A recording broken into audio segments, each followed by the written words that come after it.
এত বছর ইউনিফর্ম পরছি, সেনাবাহিনী রক্তে রক্তে মিশে গেছে। ইউনিফর্ম খুলতে হবে, ভাবতে কষ্ট লাগে। যদি এর চেয়ে লেভেল অন্যদিকে যায়, তার সমুচিত ব্যবস্থা আমরা নিব। আমাদের ভূমিকা একেবারে পরিষ্কার।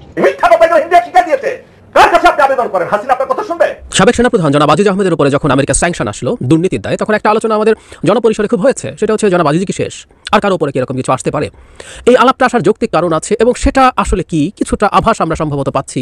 জনাব ডোনাল্ড লু, আমেরিকার সহকারী পররাষ্ট্রমন্ত্রী, আসলে ওনারা সেক্রেটারি বলেন, অ্যাসিস্ট্যান্ট সেক্রেটারি অফ স্টেট, তিনি একটা সাক্ষাৎকার দিয়েছেন ভয়েস অফ আমেরিকার সাথে। এবং এই সাক্ষাৎকারটা দেওয়া মানে কিন্তু আমরা এটা বুঝতে পারি যে আমেরিকার কিছু পলিসি নিয়ে, কিছু স্ট্যান্স নিয়ে এক ধরনের অ্যাম্বিগুইটি আছে। তারেক রহমানকে নিয়ে আসবে, তারেক রহমানকে দেখিয়ে দিবে, হ্যান করবে ত্যান করবে। সেই জন্য কেউ কেউ বলে যে গোলাম মাওলানা রহমান তারেক রহমানের এক গুচ্ছ কেস স্পর্শ করার সামর্থ্য। প্রিয় দর্শক, আসসালামু আলাইকুম। আজকের এই ভিডিওতে আপনারা চাঞ্চল্যকর কিছু তথ্য জানতে পারেন বাংলাদেশের বিপক্ষে। আজকের এই ভিডিওতে দেখতে পারবেন বিএনপিদের জন্য বড় একটি সুসংবাদ নিয়ে এসেছি, সেই সাথে আওয়ামী লীগের জন্য বড় একটি দুঃখের সংবাদ। আজকের এই ভিডিওটি খুবই ইন্টারেস্টিং এবং খুবই গুরুত্বপূর্ণ, তার জন্য ভিডিওটি স্কিপ না করে সম্পূর্ণ দেখবেন।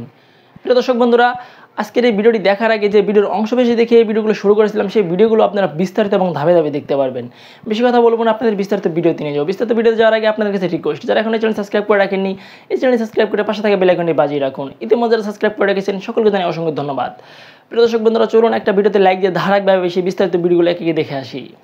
সাবেক সেনাপ্রধান জনাব আজিজ আহমেদের উপরে যখন আমেরিকা স্যাংশন আসলো দুর্নীতির দায়ে, তখন একটা আলোচনা আমাদের জনপরিসরে খুব হয়েছে। সেটা হচ্ছে জনাব আজিজ কি শেষ, আর কারো উপরে কি এরকম কিছু আসতে পারে। এই আলাপটা আসার যৌক্তিক কারণ আছে, এবং সেটা আসলে কি কিছুটা আভাস আমরা সম্ভবত পাচ্ছি। জনাব ডোনাল্ড লু, আমেরিকার সহকারী পররাষ্ট্রমন্ত্রী, আসলে ওনারা সেক্রেটারি বলেন, অ্যাসিস্ট্যান্ট সেক্রেটারি অফ স্টেট, তিনি একটা সাক্ষাৎকার দিয়েছেন ভয়েস অফ আমেরিকার সাথে। এবং এই সাক্ষাৎকারটা দেওয়া মানে কিন্তু আমরা এটা বুঝতে পারি যে আমেরিকার কিছু পলিসি নিয়ে, কিছু স্ট্যান্স নিয়ে এক ধরনের অ্যাম্বিগুইটি আছে, এক ধরনের অস্পষ্টতা আছে আমাদের কারোর মধ্যে। সেগুলো তিনি কিছু বলতে চেয়েছেন। এবং একই সাথে আরেকটা গুরুত্বপূর্ণ প্রশ্নের আমরা আসলে এখানে একটু জবাব খোঁজার চেষ্টা করব, যে বাংলাদেশের গণতন্ত্রের পরিস্থিতিটাকে কি, বা গণতন্ত্র, মানবাধিকার এগুলো নিয়ে কাজ করা কি আমেরিকা বন্ধ করে দিল। এই ধরনের আলাপ, এই দুটো প্রশ্নেরই জবাব আমরা জনাব লুয়ের সাক্ষাৎকার থেকে পাওয়ার চেষ্টা করব। উনি আরও কিছু কথা বলেছেন, আমি আগে ওই খুচরো কথাগুলো বলি, তারপর পরের অংশে শেষের দিকে আমি আসলে গুরুত্বপূর্ণ দুটো প্রশ্নের জবাব। আমেরিকা কি বাংলাদেশের গণতন্ত্র নিয়ে কথা বলা থামিয়ে দিচ্ছে? আরেকটা হচ্ছে দুর্নীতি নিয়ে কি আর কারো উপরে স্যাংশন আসতে পারে? এই দুটো প্রশ্ন। প্রাথমিকভাবে যেটা হয়েছে সেটা হলো অনেকগুলো প্রশ্ন তাকে করার চেষ্টা করা হয়েছে। এর মধ্যে একটা ছিল যে তিনি যে গেলেন রাজনৈতিক দলগুলোর সাথে গেছেন, এবং এখন প্রশ্ন করা হচ্ছে যখন নমনীয় ভূমিকা নেওয়া হচ্ছে, তো তিনি বলছেন যে আগে আমরা গেছি, সবার সাথে বসেছি, চেষ্টা করেছি নির্বাচন নিয়ে কাজ করার জন্য, এবং এরপর যেসব যা যা হয়েছে, অনিয়ম সহিংসতা হয়েছে, সেগুলো বিশ্বাসযোগ্য তদন্ত করতে এবং এগুলোর জন্য সরকারকে অনুরোধ করেছে, এবং এই জিনিসগুলো চালু থাকবে। সো তাহলে প্রথম প্রশ্নটা, মানে প্রথম প্রশ্ন না, ইনফ্যাক্ট এটা আমি বলছি যেগুলো লেস ইম্পর্টেন্ট সেগুলো নিয়ে একটু কথা বলতে চাই, এটা করেছি। কিন্তু উনি যে এবার আসলেন, উনি সুশীল সমাজের সাথে বসেছেন, কিন্তু উনি বিএনপির সাথে বা বিরোধী দলের সাথে বসেননি, এটা কেন করেছেন? একটা গুরুত্বপূর্ণ প্রশ্ন। এই আলাপটা আমাদের সমাজে ছিল। জনাব ব্লু এভাবে জবাব দিচ্ছেন, পড়ি।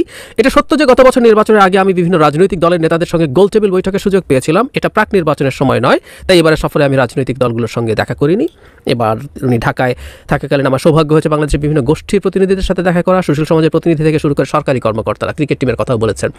আসলে আওয়ামী লীগের সাথে আসলে বসেননি, তাই না? উনি আসলে বসেছেন সরকারের সাথে, সরকারের বিভিন্ন পর্যায়ের মানুষজনের সাথে, এবং উনি বলছেন নির্বাচনের আগের সময় না বলে উনি বিএনপির সাথে বসেননি। যদিও আমরা এটাকে তারপর এক ধরনের সিগন্যাল হিসেবে দেখতে পারি, কারণ এর আগে নির্বাচনের পরই আফরিন আক্তার, তার যিনি জুনিয়র, যিনি বাংলাদেশের ডেস্ক দেখাশোনা করেন, তিনি এসেছিলেন এবং তিনি বিএনপির সাথে কিন্তু বসেছিলেন, দেখা করেছিলেন। তার সাথে আরেকজনও ছিলেন, প্রধান মানে যারা বাইডেনের উপদেষ্টা আইলেন লাবাখা। এরপর কী করছেন না করছেন দুর্নীতি নিয়ে, সেগুলো নিয়ে আবারও বলছি, একটু পরে বলছি। সেটা হলো বাংলাদেশে যে মিয়ানমার এবং বাংলাদেশকে ভেঙে একটা রাষ্ট্র আলাদা করে তৈরি করার, খ্রিস্টান রাষ্ট্র তৈরি করার পরিকল্পনা করা হচ্ছে, এবং বিমান ঘাঁটি, যদিও প্রধানমন্ত্রী এখানে স্পেসিফিকলি আমেরিকার কথা বলেনি, কিন্তু এই প্রশ্নটাই জনাব লুকে করা হয়েছিল। জনাব লু জবাব দেন, এসব অভিযোগ সম্পূর্ণ মিথ্যা। আমরা বাংলাদেশের সার্বভৌমত্বকে সম্মান করি। নির্বাচনের সময় আমাদের অগ্রাধিকার ছিল শান্তিপূর্ণভাবে পরিচালিত অবাধ ও সুষ্ঠু নির্বাচনকে সমর্থন করার জন্য বাংলাদেশের সাথে কাজ করা। জলবায়ু পরিবর্তন নিয়ে কথা এসছে, আমি আর ওটাই খুব বেশি যাই না, খুব বেশি সিগনিফিক্যান্ট, আই এম সরি এভাবে বলার জন্য। জলবায়ু পরিবর্তন খুবই গুরুত্বপূর্ণ ব্যাপার, কিন্তু আমাদের এখন রাজনৈতিক পরিমণ্ডলে এটা এখন ঠিক অতটা গুরুত্বপূর্ণ ইস্যু না। ইন্দো প্যাসিফিক যে আছে, সেই নীতিতে বাংলাদেশের ভূমিকা নিয়ে তার কাছে জানতে চাওয়া হয়েছিল। এই জায়গাটা একটু পড়ি, কারণ বাংলাদেশের সাথে আসলে সামনে আমেরিকার ইন্টারাকশনের ক্ষেত্রে ইন্দো প্যাসিফিক স্ট্র্যাটেজি খুব গুরুত্বপূর্ণ একটা ইস্যু হয়ে থাকবে, বহুদিন থাকবে, কারণ আমেরিকা তার ইন্দো প্যাসিফিক স্ট্র্যাটেজি থেকে সরে আসার কোনো কারণ নেই। ডোনাল্ড লু বলছেন একটা ইন্দো প্যাসিফিক স্ট্র্যাটেজি, প্যাসিফিক অঞ্চল যা স্বাধীন এবং উন্মুক্ত, সংযুক্ত, সমৃদ্ধ, নিরাপদ এবং স্থিতিশীল। যুক্তরাষ্ট্র এবং বাংলাদেশ ইন্দো প্যাসিফিক অঞ্চলের ব্যাপারে এমন একটা অভিন্ন দৃষ্টিভঙ্গি লালন করে। একটি গতিশীল এবং দ্রুত বর্ধনশীল অর্থনীতি হিসেবে বাংলাদেশের অবস্থান তাকে এই অঞ্চলের বাণিজ্য প্রসারের একটা সেতু এবং এই অঞ্চলের সমৃদ্ধির নোঙর হিসেবে কাজ করার সুযোগ করে দিয়েছে। আমরা এই অঞ্চলের অন্তর্ভুক্তিমূলক অর্থনৈতিক প্রবৃদ্ধি বাড়ানোর পাশাপাশি নিরাপত্তা, সহযোগিতা বৃদ্ধি, জলবায়ু সংকট মোকাবেলা এবং গণতন্ত্র মানবাধিকার উন্নয়নে আমাদের বাংলাদেশি অংশীদারদের সাথে কাজ করার দিকে মনোনিবেশ করেছি। এসবগুলো আমাদের জনগণের সুফল বয়ে আনবে। খেয়াল করি এখানে গণতন্ত্র এবং মানবাধিকারের উন্নয়নে বাংলাদেশ সহযোগী, এই জায়গায় আরেকটা জায়গায় কথা বলেছে, সুতরাং আমরা ওইটাও আরেকটু করে নেব। কিন্তু সবচেয়ে জরুরি কথা হচ্ছে নিরাপত্তা সহযোগিতা বৃদ্ধি। মানে আসলে ইন্দো প্যাসিফিক স্ট্র্যাটেজি নিয়ে আমরা বহুবার কথা বলেছি, এটা আদতে চায়না কন্টেইনমেন্টের একটা প্রজেক্ট, এটা রাগ ঢাকটা করে বলে ফেলাই যায়। সুতরাং এর মধ্যে নিরাপত্তা ইস্যুতে বাংলাদেশকে ইনভলভ করার একটা চেষ্টা আছে এবং স্বাভাবিকভাবে কাউকে আপনি যে সিকিউরিটির দিকে ইনভলভ করতে চান, আদার ইস্যুজ আর ইম্পর্টেন্ট। এবং আমেরিকা যেটা চায় একটা রুল বেসড অর্ডার, যারা free and open in the প্যাসিফিকের ক্ষেত্রে বলে, তার সাথে গণতন্ত্র মানবাধিকার এগুলো to some extent built in. আমি বলছি না যে হুবহু অক্ষরে অক্ষরে সব জায়গায় একইভাবে তারা এটা পালন করে, নট নেসেসারিলি কোনো পরাশক্তিভাবে করে, সে আলাপ আজকে না। গণতন্ত্র নিয়ে ইনফ্যাক্ট ওনাকে একদম স্পেসিফিক একটা প্রশ্ন করা হয়েছিল, আমি সেই প্রশ্নটা একটু করতে চাই। সেটা হচ্ছে এরকম, ওনাকে জিজ্ঞেস করা হয়েছে একদম মানে প্রথম প্রশ্নের দিকে অনেক কিছু বলা হয়েছে, বলার পরের অংশ, প্রশ্নটা অনেক বড়, পরের অংশটা এরকম মানে ওই যে উনি বাংলাদেশে এসেছিলেন, এসে যে বলেছেন আমরা সব পেছনে ফেলে সামনে এগিয়ে যেতে চাই, তখন প্রশ্নের একটা অংশ এরকম, এটা কি বাংলাদেশের প্রতি যুক্তরাষ্ট্রের নীতি পরিবর্তনের একটি ইঙ্গিত, যেখানে আপনারা বাংলাদেশে অবাধ ও সুষ্ঠু নির্বাচন সহ গণতন্ত্র সুরক্ষা ও প্রসারের বদলে ভূরাজনৈতিক, অর্থনৈতিক, পরিবেশগত এবং কৌশলগত দ্বিপাক্ষিক বিষয়গুলোতে বেশি মনোযোগ দিতে চান? তাহলে খেয়াল করি ওনারা যখন এসে যা যা বলেছেন এটাকে ইন্টারপ্রিট করা হচ্ছে ভয়েস অফ আমেরিকার পক্ষ থেকে এইভাবে, তার মানে কি এটা যে আপনারা গণতন্ত্র মানবাধিকার এগুলো বাদ দিয়ে জিওপলিটিক্যাল, ইকোনমিক, তারপরে যে ক্লাইমেট চেঞ্জের কথা বলা হলো, এনভায়রনমেন্টাল এবং স্ট্র্যাটেজিক ইস্যুগুলো নিয়েই সম্পর্ক করবেন কিনা? এটা হয় বহু দেশের সাথে, যেখানে গণতন্ত্র নেই, মানবাধিকারে 12টা বেজে গেছে, আমেরিকা তার স্বার্থে সেখানে এক ধরনের এই সম্পর্কগুলো করছে, তার স্বার্থে জবাব দিচ্ছেন তিনি। অনেকগুলো বলেছেন, এটা আমার কাছে ইম্পর্টেন্ট না, উনি কী করেছেন না করেছেন, কী কী অংশীদারিত্ব হবে, কিন্তু এই জবাবেরই একসাথে বলছেন সেই সাথে বাংলাদেশের গণতন্ত্র ও মানবাধিকার পরিস্থিতির উন্নয়ন আমাদের জন্য একটি অগ্রাধিকার।